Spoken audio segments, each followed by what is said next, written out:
ஜெய் சர்க்குருநாத் மகாராஜ் கி ஜெய்.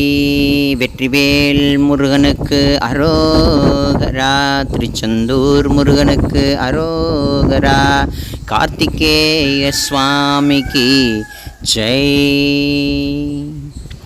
எல்லாம் வல்ல சத்குருநாதருடைய ஒரு அருட்பெரும் கருணையினால் ஷிரடின்ற பாபாவினுடைய சேத்திரத்தில் ஷிரடியிலேருந்து சரியாக 25 கிலோமீட்டர் தூரத்தில் இருக்கக்கூடிய ஒரு அற்புதமான முருகப்பெருமானுக்குன்னு பிரத்யேகமாக கட்டப்பட்ட ஆலயம்தான் ஸ்ரீ கார்த்திக் சுவாமி மந்திர். கார்த்திக் சுவாமின்னு தான் இங்கே முருகன் வந்து அழைக்கப்படுறார்.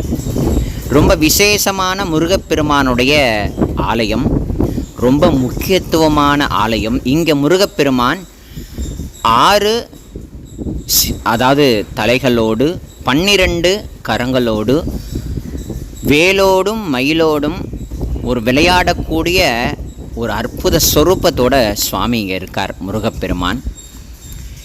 ஷிரடிக்கு பக்கத்தில் இப்படி ஒரு முருகன் கோவில் இருக்குங்கிறதே எனக்கு ரொம்ப ஆச்சரியம். ஏன் அப்படின்னா அதில் ஒரு ஹிஸ்ட்ரி சொல்லப்பட்டிருக்கு. என்ன அப்படின்னா, உங்கள் எல்லாருக்கும் பழம் கதை தெரியும். அதாவது இந்த ஞானப்பழம், முருகனுக்கும் பிள்ளையாருக்கும் சண்டை வந்தது. உலகத்தை 3 முறை யார் சுற்றுறாங்களோ அவங்களுக்கு தான் அந்த பழம்னு. அப்போ முருகன் வந்து 3 முறை இந்த உலகத்தை சுற்றும் பொழுது இந்த இப்போ நீங்கள் பார்க்குறீங்களே இந்த சேத்திரத்துலேருந்து ஒரு 25-30 கிலோமீட்டர் தள்ளி இருக்கக்கூடிய சுக்கராச்சாரியார் ஆலயம்னு ஒன்று இருக்காங்க. அந்த இடத்துல முருகப்பெருமான் இறங்கினதாகவும், அங்கிருந்து இப்போ இந்த கோயில் பார்க்குறீங்களே அங்கேருந்து முருகன் இங்கு நடந்து வந்ததாகவும் சொல்லப்படுது வரலாறு. இந்த இடத்துல முருகப்பெருமான் ஓய்வு எடுத்ததாகவும் சொல்லப்படுறது. இங்கே இருக்கக்கூடிய முருகப்பெருமான் ரொம்ப சாநித்தியமான முருகப்பெருமானாம். கேட்ட வரம் எல்லாவற்றையும் கொடுக்கக்கூடிய முருகப்பெருமானாம். மகாராஷ்டிரத்தில் பெரும்பாலும் மக்களால் போற்றக்கூடிய முருகப்பெருமானாம். குழந்தை பாக்கியத்தை வாரி வழங்கக்கூடிய முருகப்பெருமானாம் இந்த இடத்துல இருக்கக்கூடிய முருகன். என்ன ஒரு விஷயம் கேட்டிங்கன்னா, வருஷத்தில் ஒரே ஒரு நாள் மட்டும்தான் இந்த கோவில் திறக்கப்படுமா. என்னப்பானா அதுதாங்க விஷயமே. வருஷத்தில் ஒரே ஒரு நாள் மட்டும்தான் இந்த கோவில் திறக்கப்படும். என்னைக்குப்பா அப்படின்னா, கார்த்திகை மாதத்து பௌர்ணமி அன்னைக்கு மட்டும்தான் விடிய விடிய விடிய விடிய இந்த கோவில் வந்து திறந்திருக்குமா. இங்கே முருகப்பெருமானுக்கு நம்ம ஊரில் எப்படி பழனியில், திருச்செந்தூரில் பால் காவடி, பன்னீர் காவடி, நிறைய புஷ்ப காவடின்ற மாதிரிலாம் எடுக்கிறோமோ, அதே போல் இங்கேயும் காவடி உற்சவம் நிறைய நடக்குமா. பால் காவடி, பன்னீர் காவடி, நிறைய விதமான காவடிகள், மயில் தொகைகள் எல்லாம் சேர்த்தாப்புல முருகப்பெருமான அன்றைக்கு இந்த தேசத்தில், இந்த ஷிரடிக்கு பக்கத்தில் இருக்கக்கூடிய புத்தம்பான்னு சொல்லக்கூடிய இடம் இது. ஷிரடியிலேருந்து புத்தம்பா அப்படின்னு சொல்லக்கூடிய ஊர், இங்கே தான் கங்காங்கீர் பாபா இருந்ததாகவும் சொல்லப்படுறது. இந்த சேத்திரத்தில் கோதாவரி நதிக்கரை ஓரமாக தான் இந்த முருகப்பெருமானுடைய ஆலயம் இருக்குது. இந்த கோயிலை யாருப்பா எடுத்து கட்டினா அப்படின்னு கேட்டிங்கன்னா, ராணி அகல்யா ஹோல்கர் அப்படின்னு சொல்லக்கூடிய ஒரு சுதந்திர போராட்ட மங்கை சொல்லக்கூடிய அன்னை தான் இந்த கோவில் எடுத்து கட்டி இருக்கிறதா சொல்லப்படுது. இது ஒரு 10 தலை ராவணனுடைய சொரூபம் அப்படின்றத மாதிரி சொல்லப்பட்டது. ஸ்ரீ கார்த்திக் சுவாமி ஆலயம் கோதாவரி நதிக்கரை ஓரமாக இருக்கக்கூடியது. மிகவும் பழமையான, புனிதமான, புராதனமான ஆலயம். 300 வருடங்களுக்கு முன்னாடி கட்டப்பட்ட ஒரு ஆலயம் அப்படின்னு சொல்லப்படுறது. 300 வருஷத்துக்கு முன்னாடி கட்டப்பட்ட ஆலயம்தான்.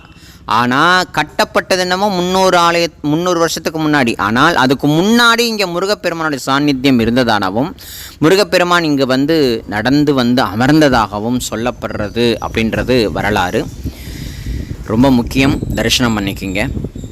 இது முருகப்பெருமான் ஆலயம். இப்போ நீங்கள் பார்க்குறது வந்து ஷிரடி. ஷிரடி அப்படின்னு சொல்லக்கூடிய சேத்திரம் வந்து சாட்சாத்து சாய்நாதருடைய புண்ணிய பூமி. அவருடைய திருவடிப்பட்டு அவர் லீலா வினோதங்கள் பண்ண ஒரு சேத்திரம்.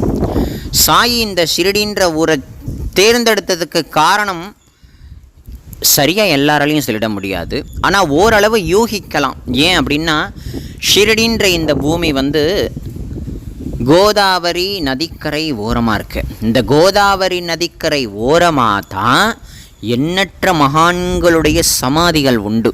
அதாவது கோதாவரிங்கிறது திரியம்பகேஸ்வரில் உற்பத்தியாகி ஆந்திரா வரைக்கும் பயணப்பட்டு, அதாவது மகாராஷ்டிரா, கர்நாடகா, தெலுங்கானா, ஆந்திராவை கடந்து போகக்கூடிய ஒரு புனிதமான நதியாம். அந்த நதி ஓரத்தில் வீற்றிருக்கக்கூடிய மகான்களுடைய சன்னிதானங்கள், அதே மாதிரி மகான்களுடைய ஜீவசமாதிகள், அசுரகுரு சுக்கராச்சாரியாருடைய ஆசிரமம், எண்ணற்ற மகான்களுடைய திருவடிப்பட்ட இடங்கள், எண்ணற்ற மகான்களுடைய சாநித்தியம் நிறைந்த இடங்களை சுற்றி தான் இந்த ஷிரடின்ற சேத்திரமும் அடங்கியிருக்கு. அதனால தான் என்னவோ குருநாதர் இந்த இடத்த தேர்ந்தெடுத்திருக்கார் அப்படின்றது சொல்லப்படுறது. ஷிரடிக்கு வரக்கூடிய எண்ணற்ற பக்தர்கள் நிறையா பேர் என்ன பண்ணுறாங்க அப்படின்னா, ஷிரடிக்கு வர்றது பாபாவுடைய துவாரகமாயி சாவடி இதெல்லாம் பார்த்துட்டு அவசர அவசரமாக வந்துட்டு அவசர அவசரமாக போயிடுறது, இதையே வழக்கமாக கொண்டு இருக்காங்க. கேட்டால் ஆஃபீஸ்க்கு லீவ் போட முடியாது, நாட்கள் ரொம்ப கட்டுப்படியாக இருக்குது அப்படின்ற மாதிரிலாம் நிறைய பேர் சொல்லுவாங்க. ஆனால் நம்ம அவ்வளோ தூரம் காசு செலவு பண்ணி நம்மளுடைய உடல் மனசு எல்லாவற்றையும் நேரத்தெல்லாம் செலவு பண்ணி நம்ம வரோம். அட்லீஸ்ட்டு ஒரு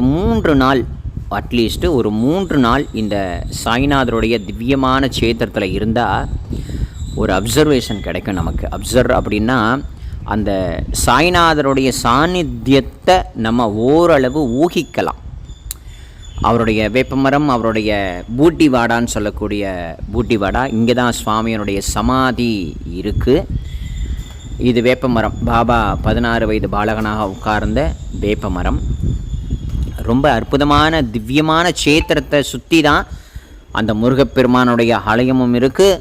சுக்கராச்சாரியார் ஆலயத்திலையும் தான் சுவாமி முருகன் இறங்கினதாகவும் சொல்லப்படுறது. அந்த ஆலயமும் அங்கே தான் இருக்குது. 3வது சாங்தேவ் மகாராஜ் அப்படின்னு சொல்லக்கூடிய 1400 வருஷ ஒரு மகா யோக சித்தி படைத்த ஒரு மாமுனி. அவரை 7-8 வயது கொண்ட அம்பாளுடைய ரூபமான முக்தாபாய் சமாதி ஏற்கும்படி சொல்லி அந்த இடத்துல அவர் சமாதி ஏற்றுக்கொண்டிருக்கார். கோதாவரி நதி ஓரமாக தான் பீட்டிகாபுரம் சொல்லக்கூடிய சேத்திரமும் உண்டு. நிறைய சேத்திரங்கள், நிறைய மகான்கள் சாநித்தியம் கொண்ட சேத்திரமாகவே இந்த கோதாவரி நதிக்கரை இருக்குது. தத்தாத்திரேய சுவாமி ஆலயங்கள் கூட அந்த நதி ஓரங்கள் தான் இருக்குது அப்படின்றது ரொம்ப விசேஷமான ஒன்று. அதனால் நம்மளாம் ஷிரடிக்கு வரோம். ஷிரடிக்கு தான் இல்லைங்க, இந்த முருகப்பெருமான் கோவிலை பிரத்யேகமாக பார்க்குறதுக்கு நம்ம வந்தாலும் அக்கம் பக்கத்தில் இருக்கக்கூடிய சேத்திரங்களை பார்க்கறது அப்படின்றது நமக்கு ஒரு விதமான தெய்வ அனுகூலத்தை நமக்கு கொடுத்துரும். தெய்வ அனுகூலத்தை காட்டிலும் குருமார்களுடைய அனுகூலத்தை அது தாராளமாக நமக்கு அருள் செய்யும் அப்படின்றது தான் பரமசத்தியம்.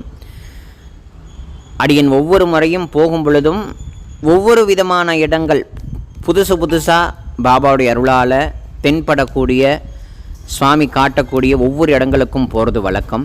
ஆகையினால தான் அந்த முருகப்பெருமானுடைய ஆலயத்துக்கு அடியன் போகும்படியாக சுவாமி கிருபை பண்ணார். இந்த முருகப்பெருமானுடைய ஆலயம் எனக்கு எப்படி தெரியும் அப்படின்னா, அதற்கு காரணம் ஆவோசாய் பிஜிலின்னு சொல்லக்கூடிய அதை ரொம்ப அற்புதமாக எடுத்துக்கொண்டு போகக்கூடிய தீபக் சாய்ராம்.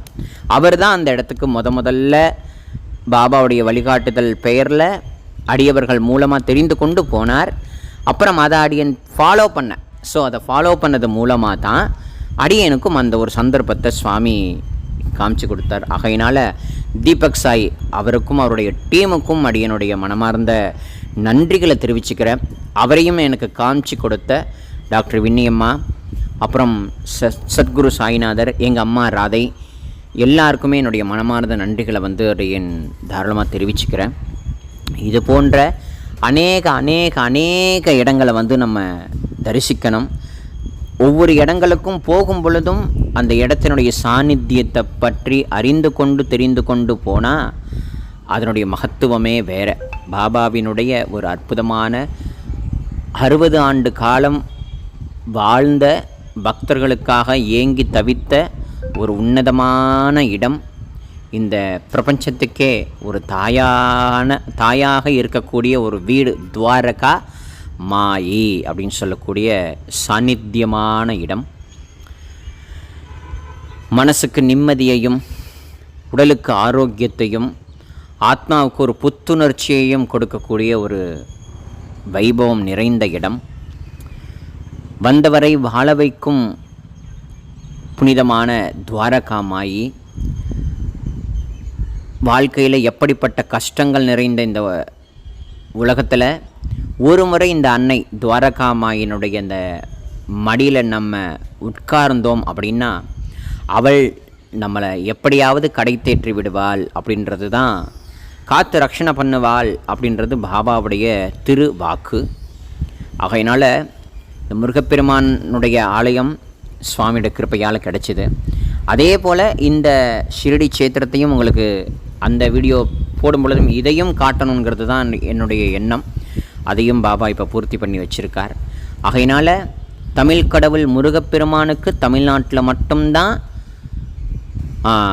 சாநித்தியங்கிறத காட்டிலும் உலகமெங்கும் அவனுடைய சாநித்தியம் உண்டு, உலகமெங்கும் அவனுடைய அருள் ஆலயங்கள் உண்டுங்கிறத நம்ம தெரிந்து கொள்ளும்ங்கிறதுக்கு ஒரு சான்றாகத்தான் அந்த ஒரு ஸ்ரீ கார்த்திக் சுவாமி மந்திர், கார்த்திக் சுவாமி ஆலயம்ங்கிறத அடியன் இந்த வீடியோ பதிவு மூலமாக அவங்க எல்லாருக்கும் சமர்ப்பணம் பண்ணியிருக்கேன். ரொம்ப நன்றிகள். குருநாதருடைய அனுக்கிரகம் உங்கள் எல்லாருக்கும் கிடைக்கட்டும்.